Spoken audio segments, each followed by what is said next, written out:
Bad breath basically आजकल बहुत से लोगों में इसकी बहुत सी रीज़न्स हैं। ये बैड ब्रेथ एक तो बहुत बुरा रहता है और लोगों को सोशल सर्कल में बहुत इम्पैक्ट करती है ये।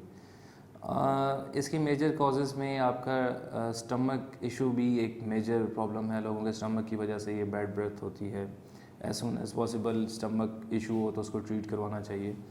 फिर अगर आप ओरल हाइजीन की बात करें, ओरल कैविटी में कैल्कुलस होता है, प्लाक होता है, प्लाक से कैल्कुलस बनता है, कैल्कुलस से आपके गम्स में जिंजवाइटिस स्टार्ट हो जाता है।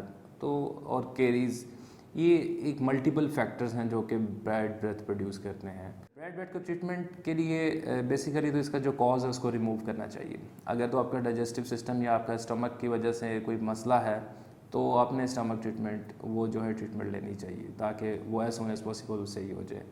उसके बाद आपकी अगर ओरल हाइजीन पुअर है, जिसमें अगर आपकी केरीज हैं या आपकी कैलकुलस प्लाक कैलकुलस या जिंजवाइटिस हुआ है, पेरिडोंटल कंडीशन पुअर है, तो आपको ट्रीट करवाना चाहिए, ठीक है, ताकि आपकी ओरल हाइजीन भी अच्छी हो।